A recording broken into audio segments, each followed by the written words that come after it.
Due to liquid समझते हैं जल्दी से। आपने फॉर्मूला देखा है बुक में, P is equal to H rho into G. इसका मतलब जो लिक्विड प्रेशर होता है वो लिक्विड जिस कंटेनर में रखा हुआ है और वो लिक्विड जिस लेवल तक है वहां से लेकर के कंटेनर की डेप्थ तक, जिसको हम हाइट कहते हैं, इस पर डिपेंड करता है लिक्विड के द्वारा लगने वाला जो प्रेशर है। इसके अलावा एक्सेलरेशन ड्यू टू यानी कि जी पर, और जो लिक्विड है उसके डेंसिटी पर डिपेंड करता है। अब ये फॉर्मूला आया कहां से, इसको हम जल्दी से आपको बहुत इजी वे में समझाते हैं, ठीक है। अब देखिए, मान लीजिए ये हमारा जो कंटेनर है इसमें लिक्विड एक पर्टिकुलर लेवल तक भरा हुआ है, सपोज यहाँ तक, इस लेंथ तक भरा हुआ है, इसको हम क्या देते हैं एच, करेक्ट। ये एच हाइट तक भरा हुआ है, यानी डाउनवर्ड डायरेक्शन में प्रेशर लग रहा है। अब जो लिक्विड है वो सभी तरफ प्रेशर अप्लाई करता है, यानी कि हर डायरेक्शन में प्रेशर अप्लाई करता है। यहाँ पर हम प्रेशर लिक्विड की वजह से कैलकुलेट करने जा रहे हैं। तो हाइट हो गई हमारी एच।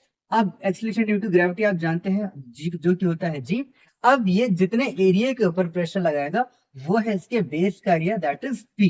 ओके, अब हम जानते हैं पी इक्वल टू क्या होता है, हम जानते हैं पी इक्वल टू होता है F upon A, that is force upon area. अब यहाँ पर जो फोर्स काम कर रहा है वो क्या काम कर रहा है, एम इंटू जी काम कर रहा है, करेक्ट। अब एरिया को हम क्या लिख सकते हैं, देखिए एरिया इक्वल टू होता है v अपॉन एच। एरिया को हम v अपॉन एच लिखा जा सकता है, क्योंकि हम जानते हैं v बराबर क्या होता है, एरिया इंटू हाइट। तो एरिया इक्वल टू क्या लिखा जा सकता है, v अपॉन एच, ये लिखा जा सकता है। अब इस h को आप ऊपर पहुंचा दीजिए, यानी कि p इक्वल टू क्या हो जाएगा, h इंटू जी अपॉन एम भी है साथ में हमारा, और नीचे हमारे क्या है v। अब अगर इसको थोड़ा सा और हम सिंपल करें तो हम क्या लिख सकते हैं, P is equal to m into g into h, और नीचे इसके हम अगर v लिखते हैं, करेक्ट।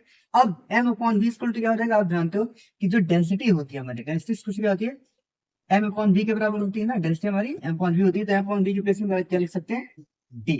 या जो प्रेशर हम यहाँ पर कैलकुलेट कर रहे हैं उसमें जो हम लिक्विड प्रेशर की डेंसिटी लेते हैं वो किसमें लेते हैं, रो में। रो एक सिंबल है किसका, डेंसिटी का, rho into g into h. तो ये आपका हो गया छोटा सा derivation pressure due to liquid की वजह से, जिसको हम कहते हैं पी